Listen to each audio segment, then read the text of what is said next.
Hello everyone, welcome to Uttarakhand अध्यापक। मैं मेघा जायसवाल स्वागत करती हूँ आपका 15 डेज की टीचिंग एप्टीट्यूड मास्टरी सीरीज में। तो हम ये जो सीरीज करने वाले हैं, इसमें मैंने आपको पहले ही बताया था कि मंडे टू फ्राइडे हम लेक्चर्स कवर करेंगे। तो आज का हमारा जो पहला टॉपिक होगा वो होगा टीचिंग।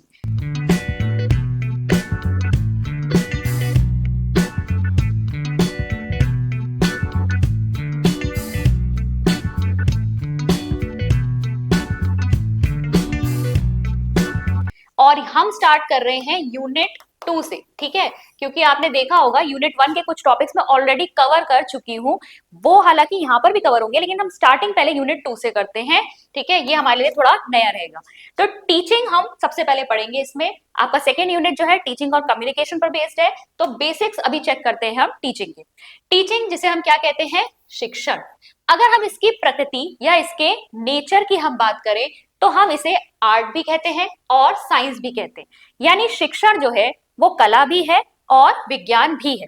इसे कला इसलिए कहा जाता है क्योंकि इसमें कई सारे कौशल शामिल हैं, ठीक है। बहुत से कौशल इसके अंदर शामिल है, जैसे कि योजना बनाना, सामग्री तैयार करना, मूल्यांकन करना। ये सारे स्किल्स होते हैं, ये टीचिंग स्किल्स हैं जो आपको सीखने भी पड़ते हैं अपने बीएड वगैरह के दौरान, ठीक है।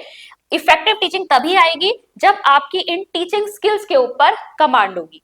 इसलिए ये क्या है, एक कला का भी हम इसे प्रकृति कहते हैं। अगर विज्ञान की हम बात करें तो टीचिंग साइंस इसलिए है क्योंकि जिस प्रकार से विज्ञान हमेशा कैसा होता है, एकदम सुव्यवस्थित, सिस्टमैटिक होता है, प्रैक्टिकल होता है, उसमें हर चीज अब एप्लीकेशन बेस्ड होती है, ठीक है, लॉजिकल होता है, तर्क होते हैं उसमें।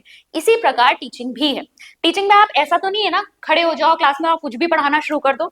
हर चीज सिस्टमैटिक है, लॉजिकल है। यहाँ पर आपको क्या करना पड़ता है, आप लर्नर का डायग्नोसिस करते हो, देखते हो कि लर्नर कहाँ स्टैंड करता है, उसका पूर्व ज्ञान कितना है, उसके बेसिस पर ही आप उसको नया ज्ञान दोगे, ठीक है। हाइपोथेसिस फॉर्मुलेट करते हो। बेसिकली आप ये जानने की कोशिश करते हो कि भाई आप पूर्व ज्ञान के आधार पर बच्चे का लेवल क्या है और उसके हिसाब से आप उसे कैसे क्या पढ़ाओगे, किस तरह का व्यवहार परिवर्तन आपको लेकर आना है टीचिंग के द्वारा। टेस्टिंग, असाइनमेंट, एक्टिविटीज, इवैल्यूएशन, ये सारी चीजें एक प्रॉपर सीक्वेंस में होती है। तो सिस्टमैटिक भी है, प्रैक्टिकल भी है, लॉजिकल भी है, इसीलिए टीचिंग को हम साइंस भी कहते हैं। नेचर, अब देखिए हमने बात करी, अब हम बात करेंगे टीचिंग की कैरेक्टरिस्टिक्स की।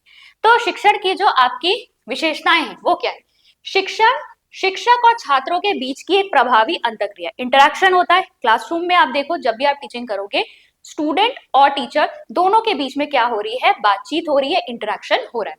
सामाजिक प्रक्रिया है। स्कूल को हम क्या कहते हैं, एक मिनिएचर सोसाइटी कहते हैं। बच्चा जो है घर में सबसे पहले उसका समाजीकरण होता है, जब वो स्कूल में जाता है तो वो उसका क्या है, वो सेकेंडरी एजेंसी है, वहां पर उसका और समाजीकरण होगा। अब वो मित्र बनाएगा, टीचरों से मिलेगा। तो यहाँ पर क्या है, ये एक सोशल एक्टिविटी, ठीक है। लक्ष्य उन्मुख है। टीचिंग कभी भी ऐसा नहीं हो सकता कि आप कोई ऑब्जेक्टिव डिसाइड ना करो, उसके बिना ऐसे ही करने लग जाओ। आपका हमेशा एक लक्ष्य या फिर आपके जो उद्देश्य होते हैं वो एकदम निश्चित होते हैं, उसी के लिए आप क्या करते हो, टीचिंग करते हो। तीनों स्तर शामिल है, ठीक है, स्मृति स्तर, बोध स्तर और चिंतनशील स्तर, यानी memory level, understanding level and reflective level. इन सभी के बारे में हम डिटेल में बाद में पढ़ेंगे। फिर आप देखेंगे इसमें विभिन्न रूप होते हैं, जैसे कि औपचारिक, अनौपचारिक और तीसरा होता है निरौपचारिक। औपचारिक में क्या आ जाएगा आपका, फॉर्मल। फॉर्मल क्या होते हैं, जैसे स्कूल में आप बैठ के पढ़ाई करते हो, वहां पर क्या है, आपका हर चीज जो है फिक्स है, आपका टाइम टेबल फिक्स है, आपको एक निश्चित जगह पर जाना है। एडमिशन के लिए बच्चों की जो एज होती है वो फिक्स होती है, कितने टाइम पे आपके एग्जाम्स होंगे, अटेंडेंस आपकी होनी ही चाहिए, क्या क्या सब्जेक्ट्स आपको पढ़ने, हर चीज वहां पर क्या है, फिक्स्ड है। तो ये आपका आता है औपचारिक यानी फॉर्मल में। अनौपचारिक क्या होता है, आप अपने बड़े भाई से कुछ सीख रहे हो, अपनी मम्मी से कुछ बनाना सीख रहे हो, कोई भी चीज जो इस तरीके से इनफॉर्मली आप पास ऑन कर रहे हो, मैं किसी को कुछ बता रही हूँ, किसी चीज में सहायता कर रही हूँ, तो वो अनौपचारिक हो जाएगा, ठीक है। और तीसरा है निरौपचारिक, जिसे हम इंग्लिश में क्या कहते हैं, नॉन फॉर्मल, ठीक है। ये है फॉर्मल, अनौपचारिक है इनफॉर्मल, और निरौपचारिक हो जाता है नॉन फॉर्मल। यहाँ पर क्या आ जाएगा आपका, यहाँ पे ओपन यूनिवर्सिटीज आ जाएंगी, ओपन स्कूल्स आ जाएंगे, ठीक है, एनआईएस वगैरह का नाम आप सभी ने सुना होगा। यहाँ क्या होता है, कुछ चीजें जो है फिक्स्ड है, लेकिन उनमें फ्लेक्सिबिलिटी भी दी जाती है। जैसे ओपन यूनिवर्सिटी में जब आप कोर्सेज करते हो, वहां कोई एज का बैरियर नहीं है कि आपकी इतनी एज होनी चाहिए तभी आप इस कोर्स में एडमिशन ले पाओगे, या आपको रेगुलर क्लासेस अटेंड करनी पड़ेगी, या इस फला फला जगह पर जाना पड़ेगा, वहां पर इतने लेक्चर्स अटेंड करने पड़ेंगे, एग्जाम आपका यही है, आपको इसी समय देना है, आप क्या कर सकते हो, आप स्किप भी कर सकते हो, आप उसमें टाइम लिमिट होती है कि आप इतने टाइम में आपको ये कंप्लीट करना है, ठीक है। तो यहाँ पर ये सारी चीजें क्या है, आपकी नॉन फॉर्मल में आ जाती है। फिर यह एक पेशेवर गतिविधि, प्रोफेशनल एक्टिविटी, ठीक है। पहले तक इसे समाज सेवा के रूप में समझा जाता था, लेकिन नहीं, ये क्या है, टीचिंग एक प्रोफेशन है, एक प्रोफेशनल एक्टिविटी है, जिसके लिए आपको क्या मिलता है, इसमें टीचर और स्टूडेंट शामिल है, जिसके लिए आपको एक निश्चित अमाउंट मिलता है, ठीक है, पैसे मिलते हैं आपको। इसे शिक्षक व्यवहार और छात्र शिक्षक बातचीत के माध्यम से देखा जा सकता है। टीचिंग को आप कैसे देखोगे, अभी भी अगर आप देखना चाहते हो मेरी टीचिंग, तो ये क्या है, मेरा व्यवहार कैसा आ रहा है, ठीक है। अगर मान लो यहाँ पर स्टूडेंट्स बैठे और मैं उनके साथ इंटरेक्ट कर रही हूँ, तो वो इंटरेक्शन के थ्रू पता चलेगा कि टीचिंग कैसी हो रही है। फिर यह प्रतिक्रिया तंत्र के माध्यम से परिवर्तनीय, यानी फीडबैक मैकेनिज्म से। फीडबैक क्या होता है, मैंने आपको पढ़ाया, फिर इसके बाद आपने मुझे फीडबैक दिया कि भाई कौन सा टॉपिक क्लियर हुआ था, कौन सा नहीं हुआ था, जो उसको मुझे फिर से क्या कराना पड़ेगा, फिर से उस पर काम करना पड़ेगा कि नहीं, मैं इसको इस मेथड से ना पढ़ाकर दूसरे मेथड से पढ़ाती हूँ, शायद ये बेहतर हो जाए। तो फीडबैक मिला, फीडबैक के अनुसार मैंने इसे क्या किया, इसे सुधारा, ठीक है। बीएड में भी आप यही करते हो, जितने आपके micro teaching, simulated social skill teaching, ये सारी प्रैक्टिस टीचिंग्स कराई जाती है ना, यहाँ पर आपके जो टीचिंग स्किल्स है फीडबैक मैकेनिज्म के द्वारा ही ठीक किए जाते हैं। आपको जो क्या मिलता है, पृष्ठ पोषण मिलता है, उसके हिसाब से आप क्या करते हो, अपने टीचिंग में इंप्रूवमेंट करते हो। यह एक भाषाई प्रक्रिया, बिल्कुल सही है, लिंग्विस्टिक है, यहाँ पर आप भाषा का प्रयोग कर रहे हो, हम अभी बातचीत कर रहे हो, उसमें भाषा का प्रयोग हो ही रहा है, ठीक है, तो लिंग्विस्टिक प्रोसेस है। आप लोग यहाँ पे से नोट डाउन भी कर सकते हैं। आगे देखेंगे हम नैरो मीनिंग ऑफ टीचिंग। अगर हम इसका एक संकीर्ण अर्थ निकाले, शिक्षण क्या है, तो बच्चा अगर पढ़ रहा है, उसके पढ़ाई के इस रास्ते में अगर जो जो समस्याएं आ रही हैं, टीचर ने बस उन प्रॉब्लम्स को सॉल्व कर दिया, तो वो क्या हो जाएगी, टीचिंग। नैरो मीनिंग में अगर आप देखें तो टीचिंग इज प्रॉब्लम सॉल्विंग, ठीक है। लर्निंग के रास्ते में बच्चे को अगर कोई भी कठिनाई आ रही है, उसको आपने सॉल्व कर दिया, वो टीचिंग है। लेकिन अगर हम वाइडर मीनिंग देखें, व्यापक अर्थ देखें, तो टीचिंग में बहुत सारी एक्टिविटीज इन्वॉल्व हो रही है, जहां पर संपूर्ण जो व्यवहार है लर्नर का, अधिगमकर्ता का, वो इस तरह से परिवर्तित किया जाए कि बच्चे का ओवरऑल डेवलपमेंट हो। तो इसमें सिर्फ और सिर्फ प्रॉब्लम सॉल्विंग नहीं आती, आपको बहुत सारे एस्पेक्ट्स पे काम करना पड़ता है, तभी आप बच्चे का होलिस्टिक डेवलपमेंट कर पाओगे। नेक्स्ट पे चलेंगे। अब देखिए टीचिंग में क्या क्या इंक्लूड होता है, आपने देखा होगा टीचिंग में हम क्या करेंगे, टीचिंग को सिर्फ टीचिंग नहीं माना जाता, ये क्या है, इसमें सब चीजें इंक्लूड हो रही, training, conditioning, instruction and indoctrination, ठीक है। इस चार्ट को अगर आप बना लेते हैं कॉपी में, आपको काफी चीजें समझ में आ जाएंगी। तो देखो यहाँ पर टीचिंग में दो तरह के इन्होंने यहाँ पर स्तर बोले। पहला है लो लेवल, ठीक है, लो लेवल मतलब अगर हम निम्न स्तर पर देखें तो कंडीशनिंग और ट्रेनिंग को हम टीचिंग से जोड़ सकते हैं। कंडीशनिंग में आप क्या चेंज करते हो, बच्चे का व्यवहार, ठीक है, आप कंडीशनिंग कर रहे हो ना, कोई चीज आपने बच्चे के को सिखाई है, लगातार आपने क्या दिया है, उसको कंडीशनिंग करी है, उसकी आपने अनुबंधन, जैसे कि आपने साइकोलॉजी की जो आपकी थ्योरीज है, पावलोव वाली थ्योरी है, उसमें आपने देखा होगा कि कुत्ते ने यहाँ पर घंटी बजने पर जो है सेलिब्रेट किया। तो यहाँ पर भी हम क्या करेंगे, अगर आप बच्चे को बार बार उसके स्टिमुलस के ऊपर, किसी पर्टिकुलर स्टिमुलस के प्रति आप एक्शन करना सिखा दोगे, तो वो हो जाती है उसकी कंडीशनिंग, व्यवहार में परिवर्तन। फिर होता है ट्रेनिंग, ट्रेनिंग में आप आचरण, ठीक है, सोच समझ के यहाँ पर कर रहे हैं, यहाँ सोच समझ के नहीं होता, यहाँ सोच समझ के बच्चे का आचरण जो है आप उसमें परिवर्तन लाने की कोशिश कर रहे हो, अल्टीमेट रिजल्ट वही है, ठीक है। एक और चीज बता देती हूँ, टीचिंग में आपका इनपुट, प्रोसेस, आउटपुट होता है, ठीक है। इनपुट क्या है टीचिंग में, entering behaviour of the child, बच्चा क्या लेकर आया है, उसके पास कितनी क्षमताएं हैं, कितना टैलेंट है। प्रोसेस क्या है, टीचिंग प्रक्रिया, जहां पर आप बच्चे के व्यवहार में परिवर्तन करने के लिए आप क्या करोगे, उसे सिखाओगे। और आउटपुट क्या आता है, changed behaviour, desirable change in behaviour, जैसा आप परिवर्तन लाना चाहते थे बच्चे के अंदर, वो परिवर्तन आया, डिजायरेबल चेंज। ये इनपुट प्रोसेस आउटपुट होता है। तो यहाँ पर अल्टीमेटली यही है, टीचिंग से हमें क्या करना है, बच्चे के अंदर व्यवहार में परिवर्तन लेकर आना है, ठीक है। क्या लेकर आना है, व्यवहार में परिवर्तन। अब वो किस किस द्वारा आ सकता है, लो लेवल पे देखें तो हम कंडीशनिंग कर सकते हैं या ट्रेनिंग कर सकते हैं, बच्चे के जो बिना सोचे समझे एक आदत सी पड़ जाए उसकी, ठीक है, तो शेपिंग ऑफ बिहेवियर ये हो जाएगा, और यहाँ पर शेपिंग ऑफ कंडक्ट। और हाई लेवल पे अगर हम देखें, उच्च स्तर पर, इसमें आता है इंस्ट्रक्शन, अनुदेशन, जिसमें आप बच्चे को ज्ञान दे रहे हो, ठीक है, इंफॉर्मेशन पास ऑन कर रहे हो ना, क्या क्या बच्चे को पता होना चाहिए। तो यहाँ से बच्चे के ज्ञान का निर्माण होता है। और इंडोक्ट्रिनेशन, यहाँ पर आप बच्चे के कॉन्सेप्ट्स, उसकी अवधारणाएं इस तरीके से उसको समझा रहे हो कि आगे और उसका दिमाग खुद से भी चीज को समझ के दौड़ेगा। ठीक है, तो शेपिंग ऑफ बिलीफ, यहाँ पर बच्चे की अवधारणाएं बना रहे हो। तो सभी से क्या हो रहा है, फाइनल आउटकम क्या निकल के आ रहा है, चेंज इन बिहेवियर। तो टीचिंग में आपके क्या क्या इंक्लूडेड है, conditioning, training, instruction and indoctrination. Next पे चलेंगे, टीचिंग में आपके क्या क्या वेरिएबल्स इन्वॉल्व होते हैं। तो पहले होते हैं आपके आश्रित चर, डिपेंडेंट। आश्रित चर यहाँ पर कौन है, विद्यार्थी। स्टूडेंट यहाँ पर क्या है, आश्रित चर है, क्योंकि वो निर्भर करता है शिक्षक के ऊपर। उसे कौन सिखा रहा है, शिक्षक सिखा रहा है। तो स्टूडेंट जो है यहाँ पर डिपेंडेंट वेरिएबल। इंडिपेंडेंट वेरिएबल है या स्वतंत्र चर है यहाँ शिक्षक, टीचर। टीचर डिसाइड करेगी कि मुझे बच्चे के अंदर क्या डिजायरेबल चेंज लेकर आना है, कैसे उसको सिखाना है। तो यहाँ पर टीचर जो है वो स्वतंत्र चर है। और इंटरवेनिंग वेरिएबल्स आ जाएंगे, मध्यवर्ती चर। टीचिंग में प्रोसेस में आपको बहुत सारी चीजें इन्फ्लुएंस कर रही हैं। सिर्फ आपका जो नॉलेज है आप जो वो दे रहे हो सिर्फ उसी से काम नहीं चलेगा ना। जो एनवायरमेंट है पूरा, बच्चे की जो कंडीशंस है, मेथड, स्ट्रेटेजीज, विषय वस्तु क्या है, क्या आप सिखा रहे हो, ये सारे क्या है, मध्यवर्ती चर या इंटरवेनिंग वेरिएबल्स। अब देखो टीचिंग में आपके ये जो टीचिंग वेरिएबल्स हमने देखे, इनके क्या क्या कार्य होते हैं। तो इनके 3 प्रकार के कार्य होते हैं। देखो ये सारी चीजें ना बहुत इंपॉर्टेंट पढ़ा रही हूँ, जहां से आपके बेसिक्स क्लियर हो जाए। क्वेश्चन जो है यूके जो आपका यूके पीएससी है उसमें ऐसे ही आ जाते हैं। बहुत ही आपका कोई डीप क्वेश्चन नहीं पूछेगा, ऊपर से ही क्वेश्चन आपके पूछ लेता है। तो आपको ये सब पता होने चाहिए। तो फंक्शंस देखो आपके टीचिंग वेरिएबल्स के क्या क्या होते हैं। पहला है आपका डायग्नोस्टिक फंक्शन, निदानात्मक कार्य। दूसरा है आपका प्रिस्क्रिप्टिव फंक्शन, निर्देशात्मक कार्य। और तीसरे हैं आपके इवैल्यूएटिव फंक्शन यानी कि मूल्यांकन कार्य।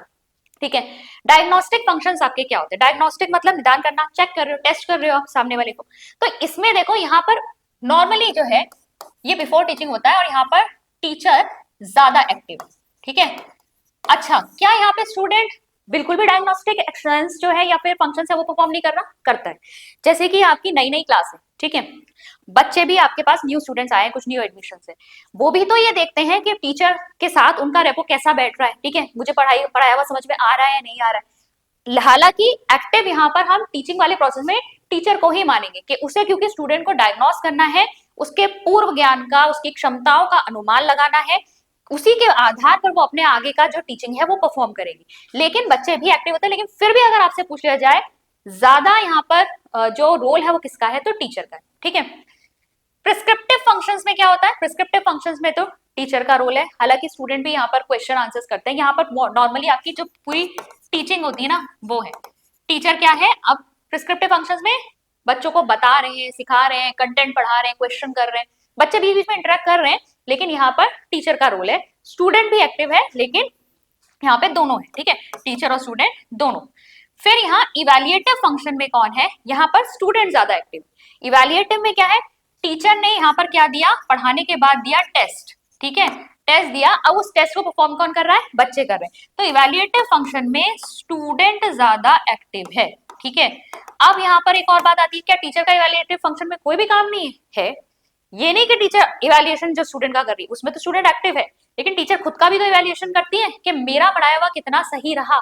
ठीक है, तो यहाँ पर भी आपका देखो बता मैं इसलिए रही हूँ क्योंकि फंक्शंस जो है तीनों में तीनों एक्टिव होते हैं। फिर भी अगर आपसे पूछ लिया जाए, अगर चॉइस आ जाती है, ठीक है, चॉइस आ जाए कि डायग्नोस्टिक फंक्शन कौन परफॉर्म करेगा, तो टीचर। ठीक है, प्रिस्क्रिप्टिव में दोनों एक्टिव है, इवैल्यूएटिव कौन परफॉर्म करेगा, तो स्टूडेंट। ठीक है, इस तरीके से आपके फंक्शंस रहेंगे। नेक्स्ट देखेंगे फेजेस ऑफ टीचिंग। सबसे पहले तो फेजेस ऑफ टीचिंग आपकी दी किसने है, फिलिप जैक्सन। ठीक है, फिलिप डब्ल्यू जैक्सन ने दी है आपकी phases of teaching. I think थोड़ी सी इमेज ब्लर हो रही होगी, पर मैं पढ़ने की कोशिश करती हूँ जिससे कि आपको समझ में आ जाए। ठीक है, तो ये आपके क्या है, शिक्षण के चरण, शिक्षण के चरण। ठीक है, 3 चरण है आपके शिक्षण के, दिए किसने हैं, फिलिप जैक्सन ने दिए। Important question. फिर क्या आ सकता है आपका, फेजेस आपके 3 कौन से, स्टेज 1 क्या है, प्री एक्टिव स्टेज, स्टेज 2 क्या है, इंटरएक्टिव स्टेज, और स्टेज 3 क्या है, पोस्ट एक्टिव स्टेज। ठीक है, अभी आगे और देख लो, यहाँ पर एक बार यहाँ पे देख लो। हाँ, प्री एक्टिव फेज को हम क्या कहते हैं, प्लानिंग स्टेज, योजना चरण। ठीक है, क्वेश्चन बहुत बार अलग अलग टीचिंग एग्जाम से पूछ लेता है कि कौन सा चरण जो है शिक्षण का, कौन सा चरण योजना चरण कहलाता है, तो आपका वो कौन सा है, प्री एक्टिव फेज, क्योंकि यहाँ पर आप पहले से ही अपने टीचिंग के उद्देश्य वगैरह प्लानिंग पूरी बना लेते हो कि क्या आपको बच्चे के अंदर चेंज लेकर आना है, क्या आपको कंटेंट बढ़ाना है, कौन से मेथड आपको यूज करने हैं, क्या इवैल्यूएटिव टेक्निक्स यूज करोगे। ये सारी चीजें आपकी प्लानिंग कहाँ हो जाती है, फर्स्ट वाली स्टेज में, बिफोर टीचिंग हो जाती है। इंटरेक्टिव फेज आपका कौन सा है, इम्प्लीमेंटेशन स्टेज। इम्प्लीमेंटेशन यहाँ पर रियल टीचिंग परफॉर्म होगी क्लासरूम में। और तीसरा होता है आपका पोस्ट एक्टिव फेज, जिसे हम इवैल्यूएशन स्टेज यानी मूल्यांकन चरण कहते हैं। यहाँ पर होता है आपका ये टीचिंग होने के बाद, आपने क्लासरूम टीचिंग कर ली, उसके बाद आप क्या करोगे, बच्चों को चेक करोगे, टेस्ट करोगे, इवैल्यूएट करोगे। मूल्यांकन होना है यहाँ पर कि बच्चों को कितना समझ में आया। ठीक है, तो आपका इस पे बहुत पूछा जाता है, योजना चरण कौन सा है और मूल्यांकन चरण कौन सा है, ये आपको पता होना चाहिए। इसके अलावा देखो कुछ फंक्शंस या ऑपरेशंस यहाँ पर लिखे हुए हैं। आपका जो फर्स्ट फेज है उसमें क्या होगा, आप गोल्स और कंटेंट जो है वो यहाँ पर डिसाइड करोगे, और स्ट्रेटेजीज यानी मेथड क्या होगा, कंटेंट टीचिंग एड क्या होगी, ये सब के बारे में डिसीजन लोगे। फिर यहाँ स्टेज 2 में आप डायग्नोस कर रहे हो लर्नर का, और इसके अलावा एक्शंस और रिएक्शंस, रियल टीचिंग परफॉर्म हो रही है बेसिकली यहाँ पे। फिर तीसरा आपका आ जाता है एप्रोप्रिएट टेस्टिंग डिवाइस और फीडबैक एंड टेस्टिंग, यहाँ पर आपका इवैल्यूएशन होगा। नेक्स्ट पर चलेंगे लेवल्स ऑफ टीचिंग। ठीक है, शिक्षण के स्तर। अब इसमें देखो 3 स्तर होते हैं आपके शिक्षण के। पहला है आपका मेमोरी लेवल, स्मृति स्तर, दूसरा है आपका बोध स्तर जिसे हम अंडरस्टैंडिंग लेवल कहते हैं, और तीसरा है आपका चिंतन स्तर। अब यहाँ पर देखोगे मेमोरी लेवल जो होता है आपका, मेमोरी लेवल आपका यूज होता है लोअर क्लासेस में, छोटी कक्षाओं में। ठीक है, लोअर क्लासेस में यूज होता है। बेसिकली यहाँ आपको बच्चे को चीजें रटानी है, ABCD, 2 लेटर वर्ड्स, ये सारी चीजें आप क्या करोगे, अ आ इ ई, ये सब रटाओगे बच्चे को। ठीक है, तो ये क्या है मेमोरी लेवल। स्मृति स्तर में बच्चे को क्या करना है, रोट लर्निंग करनी है, बच्चे को सिर्फ रटना है यहाँ पर। ठीक है, फिर अगर आपका इस स्तर का शिक्षण पूर्ण हो जाए तभी आप यहाँ बढ़ोगे। ठीक है, डायरेक्टली अंडरस्टैंडिंग लेवल पे आ ही नहीं सकते, पहले ये चीजें याद होंगी तभी तो उसके बाद ये सब चीजों पे आओगे ना। तो बोध स्तर क्या है, अब आपका ये थोड़ा सा हायर लेवल पे आ जाता है, जहां आपको बच्चे को चीजें क्या करनी है, समझानी है, उसको अंडरस्टैंड करवानी है, उसको समझाना है टॉपिक। ठीक है, और जब इस स्तर का जो आपका शिक्षण है वो भी पूर्ण हो जाए, तब आप तीसरे लेवल पे बढ़ते हो जिसे हम कहते हैं चिंतन स्तर या रिफ्लेक्टिव लेवल। यहाँ पर बच्चे की थिंकिंग डेवलप करनी है। ठीक है, सोच का विकास करना है। अब बच्चा कॉन्सेप्ट को, अब उसे चीजें जो रटने वाली थी वो आती हैं, उसकी मेमोरी में बैठी हुई है, कॉन्सेप्ट को समझने भी लगा है, अब उसे क्रिटिकल थिंकिंग डेवलप करनी है, अब उसे खुद से विचार लाने, खुद से क्वेश्चन करना है, खुद से जो है एनालिसिस करना है। ठीक है, ये आपका हायर क्लासेस में यूज होता है, मोस्टली हायर क्लासेस में आपका ये यूज होता है। एक यहाँ पर ये जो आपका ट्राइंगल बना हुआ है, देखोगे सबसे लोएस्ट लेवल पर क्या है, मेमोरी लेवल है, फिर इसके बाद अंडरस्टैंडिंग लेवल, और टॉप लेवल पे आ रहा है रिफ्लेक्टिव लेवल। लीस्ट थॉटफुल है, यहाँ टीचर को ज्यादा सोचना नहीं है, सिर्फ रटाना है। ये थोड़ा थॉटफुल होता है, समझाना है तो आपको थोड़ा सोच समझ के बतानी पड़ेगी चीजें। और मोस्ट थॉटफुल, बच्चे के अंदर किस तरह की क्रिटिकल थिंकिंग आप डेवलप करवाना चाहते हो, यहाँ पे बहुत सोच समझ के क्वेश्चंस देने पड़ते हैं ना, ये मोस्ट थॉटफुल है। अब देखो यहाँ पर मैं बाकी सारी लेवल्स की नहीं बता रही हूँ, लेकिन आपकी जो मेमोरी लेवल है उसकी कुछ अवस्थाएं भी हैं, इसलिए उसको भी आप समझ लो। ठीक है, बाकी लेवल्स पे इतना नहीं देखना, लेकिन मेमोरी लेवल की अवस्थाओं में देखो। पहला है लर्निंग यानी अधिगम। ठीक है, तो क्या करोगे, सबसे पहले स्मृति के आधार पे आप क्या करोगे, पहले तो आप सीखोगे, ABCD से परिचय कराया जाएगा ना, तो पहले तो आप देखोगे या सीखोगे, फिर उसे दिमाग में रखोगे। ठीक है, रिटेंशन का मतलब क्या होता है, धारण करना। एक बार तो बच्चे के पहले ABCD एक बार में तो याद होगा नहीं, बार बार उसे दिखाओगे, बार बार उसको फोटो से रिलेट कराओगे, फिर जाकर वो उसके दिमाग में बैठनी शुरू होगी, तो रिटेंशन। रिटेंशन मतलब उसे दिमाग में रखा। फिर आ रहे हैं रिकॉल। रिकॉल में क्या करोगे, बार बार आपने क्या करा, उसको रिवाइज करवाया, पुनः स्मरण करवाया, और लास्ट में उसे खुद से पहचानना आ जाएगा, वो अल्फाबेट्स को रिकॉग्नाइज करना शुरू कर देगा। ठीक है, तो यहाँ पर पहले आपने बताया, फिर उसके दिमाग में रखने की कोशिश की, फिर इसके बाद आपने बार बार रिकॉल करवाया बच्चे को, और फिर उसने खुद से पहचानना शुरू कर दिया। ठीक है, अब आते हैं हम टाइप्स ऑफ टीचिंग पर। तो टाइप्स ऑफ टीचिंग या फिर शिक्षण के प्रकार आपके 3 तरह के होते हैं। ऑटोक्रेटिक टीचिंग, ठीक है, यानी आपका राजतंत्रात्मक है, फिर है डेमोक्रेटिक टीचिंग जो आपकी प्रजातंत्रात्मक है, और लेजिस्लेटिव मुक्त्यात्मक। अब देखो ऑटोक्रेटिक का मतलब क्या है, यहाँ पर कौन आपका सेंटर में है, टीचर। टीचर ही यहाँ पर सर्वे सर्वा है। ठीक है, वो जो डिसाइड करेगा बच्चों के लिए वही सही होगा। यहाँ पर टीचर को आप क्रिटिसाइज नहीं कर सकते, बच्चे क्वेश्चन नहीं पूछ सकते। टीचर जो लेक्चर दे रहा है बच्चों को सिर्फ सुनना है, बच्चे यहाँ पर पैसिव लिसनर है, निष्क्रिय श्रोता है बच्चे, ठीक है। टीचर यहाँ पर सब कुछ है। डेमोक्रेटिक टीचिंग में दोनों टीचर और स्टूडेंट दोनों का रिलेशनशिप जो है वो सेंटर में है, यानी कि यहाँ पर परस्पर अंतःक्रिया हो रही है। टीचर पढ़ा रहा है लेकिन स्टूडेंट क्वेश्चन भी कर सकता है, क्रिटिसाइज भी कर सकता है, बोल सकता है, अपनी बात रख सकता है। तो दोनों की बातें यहाँ पर ध्यान में रखी जाएंगी, यानी कि ये दोनों को ही इंपॉर्टेंस यहाँ पर दी गई है।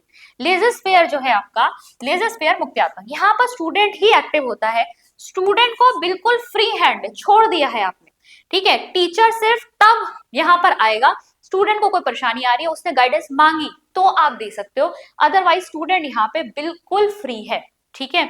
अब काम ना इससे चलेगा, इससे तो बिल्कुल भी नहीं चलेगा, ये सबसे खराब टीचिंग है, ठीक है। और इससे भी नहीं चलेगा, अकेले इससे नहीं चलता काम, टीचिंग फील्ड में अकेले आप इस वाली टेक्निक से काम नहीं चला सकते। इसीलिए बेस्ट टीचिंग अगर कौन सी होगी, जहां पर स्टूडेंट और टीचर दोनों ही एक्टिव होते हैं। यहाँ पर देखेंगे आपका यही है, सत्तावादी या फिर आपका ऑटोक्रेटिक, लोकतांत्रिक, अहस्ताक्षेपी यानी लेजर, हिंदी वालों के लिए हो जाएगा, अच्छा है ये, ठीक है।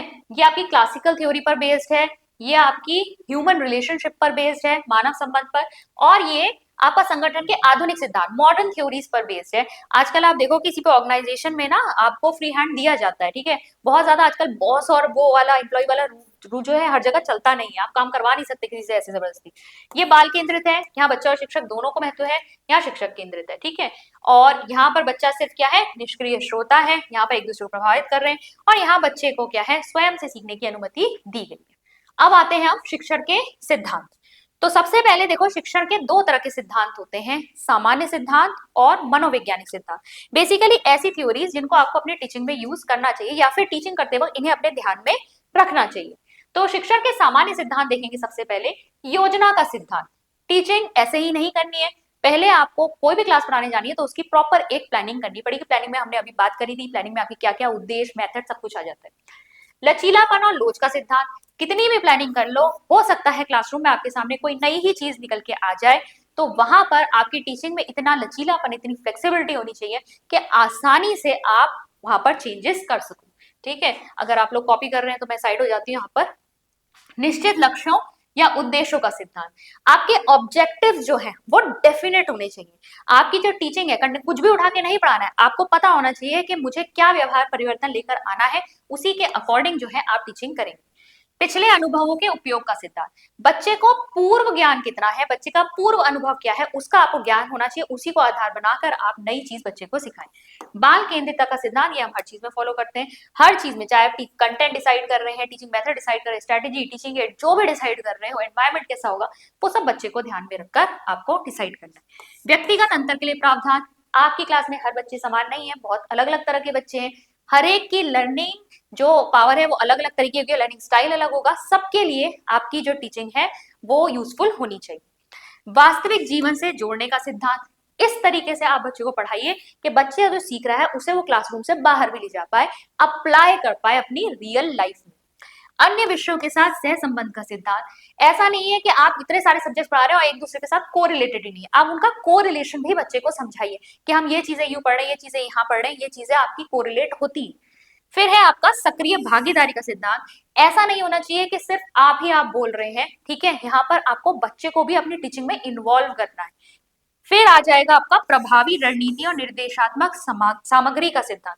तो आपका इफेक्टिव स्ट्रेटेजी, आप टीचिंग मेथड, टीचिंग स्ट्रेटेजी या जो भी आपकी इंस्ट्रक्शनल मटेरियल आप यूज कर रहे हैं वो इंप्रेसिव होनी चाहिए, इफेक्टिव होनी चाहिए, तभी बच्चा जो है वो इंटरेस्ट लेगा। और अनुकूल पर्यावरण, उचित नियंत्रण का सिद्धांत, एनवायरमेंट जो आप क्लासरूम में क्रिएट कर रहे हैं वो एकदम लर्निंग के लिए अच्छा होना चाहिए, और आपका कंट्रोल होना चाहिए, उचित कंट्रोल। ये नहीं कि बच्चों को भी पूरा कंट्रोल में रखा हुआ है, बच्चे बोल ही नहीं सकते, उचित कंट्रोल होना चाहिए, जहां पर जरूरत है वहां पर उतना नियंत्रण आप रखें। फिर है शिक्षण के मनोवैज्ञानिक सिद्धांत। मनोवैज्ञानिक सिद्धांत में देखेंगे, सबसे पहले आ जाता है बेसिकली साइकोलॉजिकल प्रिंसिपल की बात करें हम, बच्चे के मनोविज्ञान के हिसाब से यहाँ पर हम क्या चीजें ध्यान में रखनी चाहिए टीचिंग करते हुए उसकी बात करेंगे। तो प्रेरणा और रुचि का सिद्धांत, बच्चे के इंटरेस्ट के अकॉर्डिंग होनी चाहिए। क्लास 6-7 के बच्चों के लिए आप एग्जाम्पल उठा के ले जाओ 9-10 का, ठीक है, टॉपिक वही होता है लेकिन डिटेल होती जाती है ना आगे चल के। अब ऐसा कोई एग्जाम्पल ले, बच्चे को उसमें रुचि ही नहीं आएगी, क्या फायदा है, ठीक है। आप बच्चों की रुचि के क्लास के अकॉर्डिंग, उनके जो लेवल है मेंटल लेवल, उसके अकॉर्डिंग आपको जो है चीजें सिलेक्ट करनी पड़ेगी। दोहराव और अभ्यास का सिद्धांत, रिपीट करवाइए, बच्चों की प्रैक्टिस करवाइए। जो चीज बच्चे को आप ज्यादा अच्छे से चाहते हैं कि वो सीखे, उसकी आप बार बार प्रैक्टिस बच्चे से करवाइए। परिवर्तन, विश्राम और मनोरंजन का सिद्धांत, लगातार भारी पीरियड एक साथ नहीं रखने, बच्चे को चेंज करने का मौका मिलना चाहिए। अपना दिमाग भी जो है, अब ठीक है उसने मैथ्स पढ़ी बहुत ज्यादा, उसने अपना कैलकुलेशन वगैरह में दिमाग लगा लिया, अब उसका मन नहीं लग रहा है, तो अब एक पीरियड ऐसा भी होना चाहिए जहां पर वो किसी रिक्रिएशनल एक्टिविटी में लग सके। सिंगिंग हो गया, म्यूजिक, स्पोर्ट्स या फिर डांस टाइप का आपका कुछ इस तरह की एक्टिविटी करवा लीजिए, जिससे कि बच्चा जो है थोड़ा सा पढ़ाई में मतलब बोझ से ना दब जाए। ऐसा ना हो कि हर समय उसे अपना दिमाग लगा के काम ही करना पड़े, ठीक है।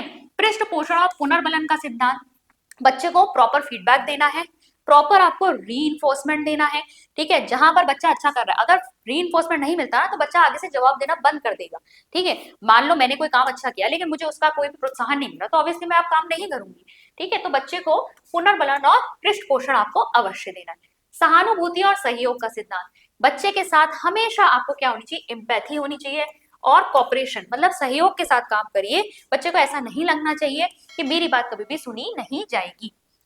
इंद्रियों को प्रशिक्षण प्रदान करने का सिद्धांत, बच्चे के जो सेंसेस है ना, these are gateways of knowledge, बच्चे के सभी के जो सेंसेस होते हैं these are gateways of knowledge कहा जाता है, ठीक है। तो यहाँ पर आपको बच्चों के सेंसेस को ट्रेन करना है कि ज्यादा से ज्यादा सेंसेस को एक्टिव रखकर अपने आसपास जितनी भी इंफॉर्मेशन है, जितने भी नॉलेज है, उसको गेन कर सके। इसको आप टीचिंग एड एक्टिविटीज इसके थ्रू करवा सकते हैं। समूह गतिकी का उपयोग करने का सिद्धांत, ग्रुप डायनेमिक्स, ठीक है। समूह में कार्य करने के भी लिए आपको एक्टिविटीज वगैरह डिजाइन करनी चाहिए, ताकि जो समूह के में भी बच्चा बहुत कुछ सीखता है, सोशल जो आपके एस्पेक्ट्स होते हैं वो बच्चे को यहाँ पर समझ में आते हैं, तो उसका भी फायदा आपको उठाना है। स्व शिक्षा को प्रोत्साहित करने का सिद्धांत, बच्चा खुद से सीखे, सेल्फ स्टडी, ठीक है। क्योंकि क्या है, हर चीज जो है टीचर नहीं सिखा सकता, टीचर तो एक निश्चित समय तक ही बच्चे के साथ है, और इतना ज्ञान है, बच्चा तो स्कूल के बाद भी जो है पढ़ता ही रहेगा, सीखता ही रहेगा चीजें। तो स्व शिक्षा की आदत आपको उसके अंदर डालनी है। रचनात्मकता और आत्म अभिव्यक्ति यानी क्रिएटिविटी को आप एंकरेज करिए, और बच्चा जो है अपने आप को इजीली एक्सप्रेस कर पाए, उसे डर नहीं लगना चाहिए अपने आप को अभिव्यक्त करने की। उपचारात्मक शिक्षण का सिद्धांत, जहां पर आपको लग रहा है कि ये कुछ ऐसी चीजें हैं जहां पर बच्चों को समझ में नहीं आए, तो वहां रेमेडियल टीचिंग भी आप प्रोवाइड कीजिए। अब आते हैं हमारे शिक्षण के सूत्र। शिक्षण के सूत्र आपके कुछ ऐसे डिक्टम्स, ऐसे कुछ नियम होते हैं जिन्हें आपको अपनी टीचिंग में शामिल करना चाहिए, ठीक है, on the basis of application. सिद्धांत तो है आपको दिमाग में रखने चाहिए, ये आपको अप्लाई भी करने चाहिए। मतलब जब आप पढ़ा रहे हैं तो आप कैसे जाएं, ज्ञात से अज्ञात, पहले से बच्चा जो जानता है उसी को आधार बनाकर आप उसको एक अज्ञात चीज सिखा सकते हैं। नई नॉलेज कैसे देनी है, जो पहले से बच्चा जानता है उसको बेस बनाकर, ठीक है। फिर है आपका निश्चित से अनिश्चित तक, जो डेफिनेट है उससे आप इनडेफिनेट की ओर बढ़िए। इसमें आपका क्या एग्जांपल हो जाएगा, जब आप बच्चों को एबीसीडी पे सिखाते हैं तो उनको किन चीजों से जोड़कर सिखाते हैं, जो डे टू डे लाइफ में देख चुके। A for apple, B for bat, C for cat, बच्चा जानता है एप्पल क्या है, कैट क्या है, उससे जोड़कर आप सिखा रहे हो, तो ज्ञात से अज्ञात की तरफ जा रहे हो। निश्चित से अनिश्चित, पहले आप बच्चे को आपने टेबल सिखा दी, एक बार टेबल्स आ गए जो डेफिनेट है, अब बच्चा कितने भी बड़े मल्टीप्लीकेशन के सम्स दे दो वो कर लेगा। फिर है आपका सरल से जटिल, सिंपल से कॉम्प्लेक्स की तरफ जाएंगे, ठीक है। ये सारे जो हम पढ़ रहे हैं ना, तो प्रिंसिपल पे आपके क्वेश्चन कैसे आ सकते हैं, आपको 4 ऑप्शन प्रिंसिपल के दे देंगे और पूछ लेंगे कि इनमें से कौन सा शिक्षण का सिद्धांत नहीं है या फिर है, ठीक है। मैगजीम्स में भी इसी तरीके से आ सकता है, मैगजीम आपको दे देंगे, आप पूछेंगे इनमें से कौन सा शिक्षण का सूत्र है, ठीक है। मूर्त से अमूर्त, मतलब कॉन्क्रीट से एब्स्ट्रैक्ट, पहले से बच्चा जो है कॉन्क्रीट जो चीज जानता है, अमूर्त इमेजिन वगैरह कर पाना बच्चों के लिए थोड़ा मुश्किल होता है, तो इमेजिनेशन पे आप तब जाओगे जब पहले बच्चे को कॉन्क्रीट चीजें सिखाओ, ठीक है। कॉन्क्रीट चीजें बच्चों को जब सिखा दोगे तो बच्चा फिर उसे इमेजिन भी कर लेगा। वास्तविक से प्रतिनिधित्व, पहले आप रियल चीज बच्चे को दिखाओ, फिर उसको जो सिंबलाइज कर रही है तब बच्चा उसके लिए समझ पाए। विशिष्ट से सामान्य की ओर, स्पेसिफिक चीज बताओ तो उसके बाद उसे जनरलाइज करो। जैसे कि यहाँ पर आपने एग्जाम्पल्स दिए बहुत सारे, ठीक है, आगरा कह दिया, गंगा कह दिया, सीता कह दिया, और आपने कहा ये जितने भी नेम्स है ना इन सबको हम प्रॉपर नाउन कहते हैं या फिर नाउन कहते हैं। तो फिर आपने क्या किया, आपने पहले विशिष्ट चीजें एग्जाम्पल्स बताया और उसके बाद आपने नियम बताया। संपूर्ण से भाग की ओर, ठीक है, ये वाला जो आपका मैगजीम है कहाँ से आता है, गेस्टाल्टिज्म से आता है, ठीक है, गेस्टाल्टवाद कहते हैं हिंदी में।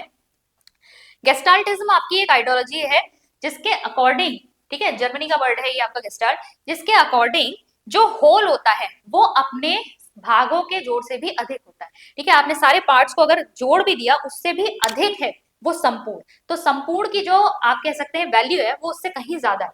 तो हमेशा पहले बच्चे को कंप्लीट चीज सिखाओ, उसके बाद उसके पार्ट्स पर जाओ। पेड़ बताना है तो पहले पेड़ के बारे में बता दो, फिर बाद में उसकी रूट्स, लीव्स, टहनियां और क्या उसमें ब्रांचेस हैं, बार्क है, ट्रंक है, फ्रूट है, फ्लावर है, उसके बाद में पढ़ाओगे।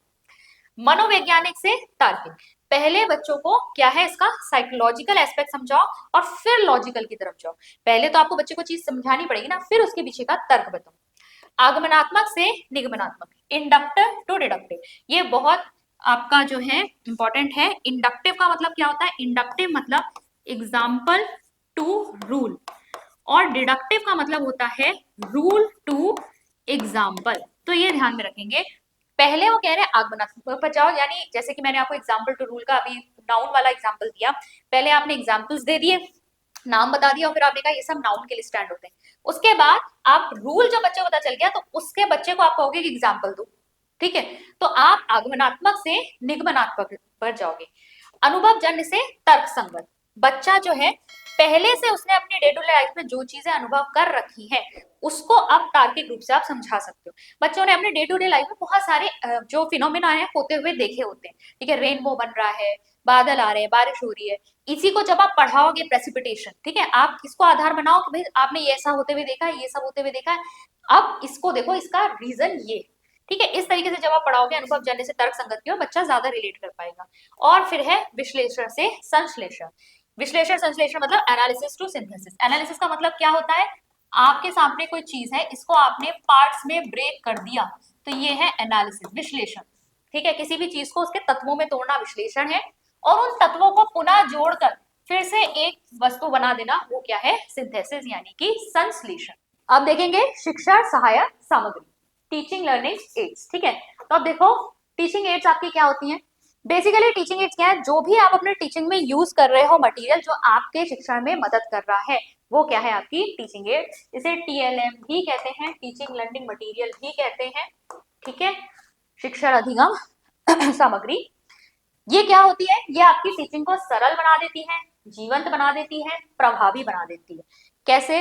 इजी बना देगी। आप खाली बोल के पढ़ाओगे उससे बच्चे को उतना समझ में नहीं आएगा जितना कि अगर मैं ह्यूमन बॉडी के बारे में बता रही हूँ या कोई मान लो किसी मशीन के बारे में बता रही हूँ और वो उस समय यहाँ प्रेजेंट नहीं है, खाली लेक्चर देने से काम नहीं चलेगा। लेकिन अगर मैंने उसका कोई चार्ट दिखा दिया बच्चों को, या मैंने उसका कोई मॉडल ही दिखा दिया बच्चों को, या फिर मैंने उसको और एनिमेटेड फॉर्म में उसकी जो है स्लाइड्स चला दी, तो बच्चे को ज्यादा समझ में आएगा। इससे क्लास ज्यादा लाइवली हो उठती है, सारे बच्चों का ध्यान आ जाता है।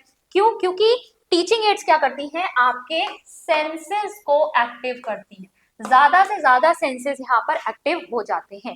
ठीक है, और जब मान लो कुछ बच्चे ऐसे हैं जिन्हें सिर्फ सुन के समझ में आ जाता है, तो उनके लिए तो चलो ठीक है, आपने केवल बोला, लेक्चर दिया, उससे भी समझ में आ गया। लेकिन कुछ बच्चों को जब तक देखे नहीं, या फिर जब तक उसको मॉडल को टच करके वो देखेंगे नहीं, कि जानेंगे नहीं, रियल में नहीं देख पाएंगे, तब तक उन्हें समझ में नहीं आएगा। इसीलिए हम क्या करते हैं? टीचिंग एड्स का प्रयोग करते हैं, जिससे सभी बच्चों को समझ में आ पाए। अब टीचिंग एड्स जो है आपकी, ये सारे ज्यादा सेंसेस को एक्टिव करती है, हमने बता ही दिया। अब इनका कैटेगराइजेशन पहले ये देखो कि एक तो आपकी टीचिंग एड्स हार्डवेयर अप्रोच पर बेस्ड होती है, दूसरी आपकी सॉफ्टवेयर अप्रोच पर बेस्ड होती है। हार्डवेयर और सॉफ्टवेयर में क्या हुआ? हार्डवेयर आपका क्या होता है? जो टेंजिबल है, जिसे हम छू सकते हैं, वो क्या है? हार्डवेयर। जैसे कि ब्लैक बोर्ड, ओएचपी, टेलीविजन, इस पे क्वेश्चन आ जाते हैं। Which of the following teaching aids are based on hardware approach, या which of the following teaching aids are based on software approach? फिर आपको 4 ऑप्शन दे देंगे और पूछ लेंगे इसमें से कौन सा हार्डवेयर पे है या सॉफ्टवेयर पे। अब सॉफ्टवेयर क्या होता है? सॉफ्टवेयर जिसे आप छू नहीं सकते, इंफॉर्मेशन, कंटेंट, नॉलेज, इसे आप छू नहीं सकते, सिर्फ देख सकते हो, समझ सकते हो, दिमाग में रख सकते हो, ये सॉफ्टवेयर अप्रोच पर बेस्ड है। जैसे कि आपके साइंटिफिक प्रिंसिपल्स हो गए, या फिर आपने मान लो ब्लैक बोर्ड जो हो गया, वो क्या हो गया? आपका हार्डवेयर। ब्लैक बोर्ड के ऊपर जो कंटेंट लिखा है वो सॉफ्टवेयर। अभी बात देख लो, ये जो स्मार्ट बोर्ड है, this is hardware, I can touch it, ठीक है, मैं इसे छू सकती हूँ। लेकिन इसमें जो कंटेंट लिखा हुआ है, हार्डवेयर अप्रोच, सॉफ्टवेयर, ये तो मुझे समझाना पड़ रहा है ना, और ये आप अपने दिमाग से ही समझोगे। ये छुआ नहीं जा सकता, इसे समझा जा सकता है। इट इज नॉट टेंजिबल, ठीक है, इट इज इनटेंजिबल। तो यहाँ पर ये आपका हार्डवेयर और सॉफ्टवेयर में इस तरीके से डिवाइड होता है। अब देखो, एक एडगर डेल कौन मॉडल है। एडगर डेल ने आपके जितने भी टीचिंग प्रोसेस में इस तरह के कंपोनेंट्स यूज होता है, इनको क्या किया था, एक आपके ट्राइंगुलर फॉर्म में लगाया था, एक कोन के फॉर्म में लगाया था।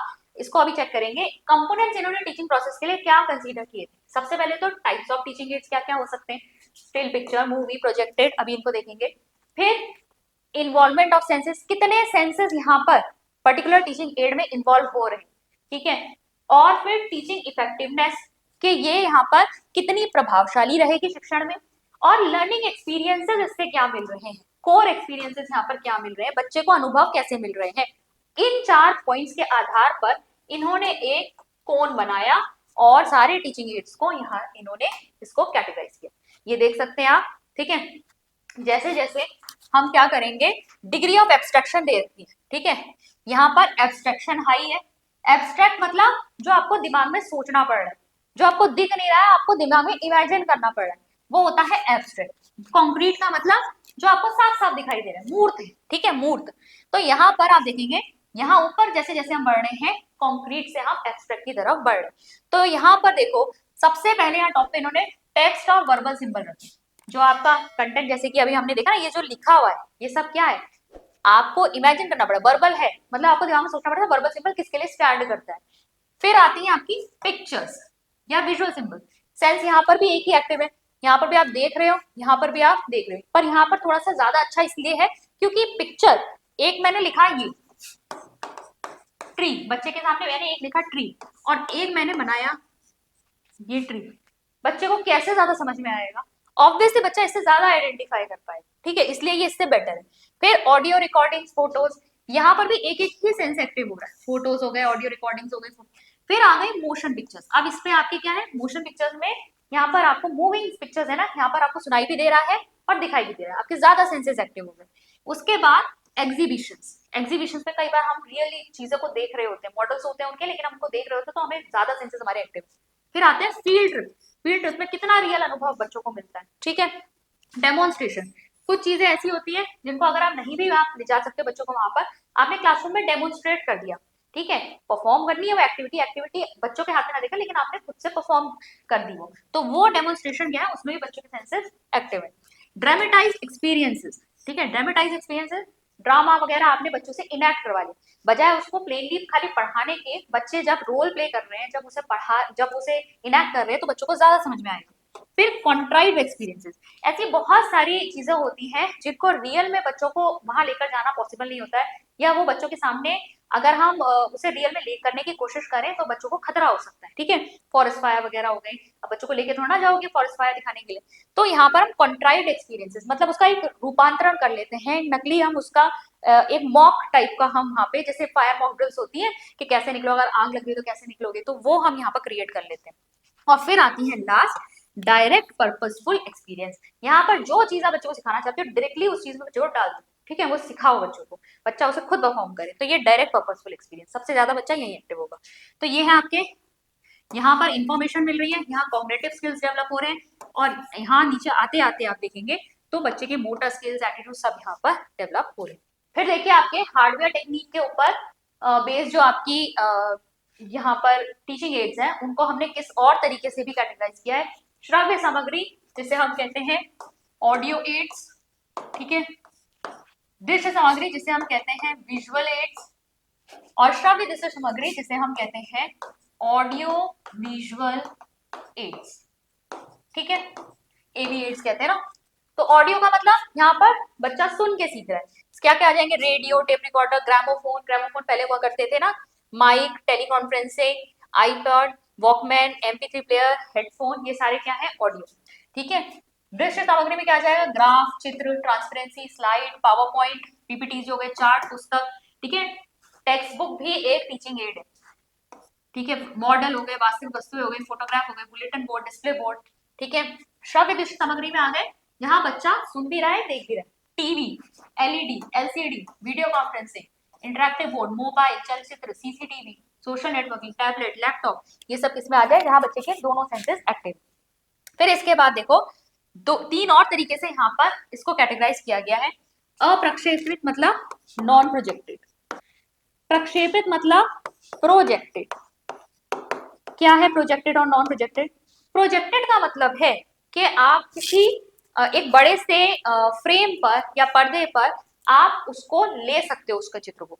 जैसे कि पहले गांव वगैरह में जब होती थी ना फिल्में लगती थी तो क्या करते, सफेद पर्दा डालते थे और यहाँ से जो है वो प्रोजेक्ट होता था। तो आप जब एक स्क्रीन के ऊपर कोई चीज को ले सकते हो तो वो प्रोजेक्टेड में आ जाएगा। नॉन प्रोजेक्टेड का मतलब इस तरीके की चीज नहीं होगी। जैसे प्रोजेक्टेड में आपका, मैंने एग्जांपल आपको दिया, कोई मूवी चल रही है, ठीक है, जो पहले गांव के टाइम में भी अगर करते थे, या फिर OHP भी क्या है, एक आपकी प्रोजेक्टेड टेक्निक है, ओवरहेड प्रोजेक्टर, ठीक है। उसमें क्या होती है, ट्रांसपेरेंसी लगती है, बल्ब लगा होता है और मिरर से जो उसकी जो आपकी स्क्रीन पर जो है पूरी एक फिल्म जैसी जो फोटोग्राफ जो उस पर ट्रांसपेरेंसी लिखी होती है पूरी बच जाती है। वो प्रोजेक्ट कर रहा है उसको वॉल पर या कहीं भी जहां भी कर्टन के ऊपर आप ले रहे हो उसे, ये प्रोजेक्टेड में आ गया। नॉन प्रोजेक्टेड में जैसे ब्लैक बोर्ड, ब्लैक बोर्ड पे आप क्या करोगे, वो तो सिंपली लगा है ना। ये भी जो हम जिसकी हम बात करें स्मार्ट बोर्ड जो इस पे बात हो रही है, नॉन प्रोजेक्टेड में आ गया, ठीक है। कहीं पे हम प्रोजेक्ट थोड़ी कर रहे हैं इसको, ये बस इसी के अंदर चल रहा है। तो अप्रक्षेपित में आपके पुस्तक, जर्नल, मैनुअल, हैंडआउट ये सब आ जाएंगे। प्रक्षेपित में overhead projector, transparency slide film, ठीक है।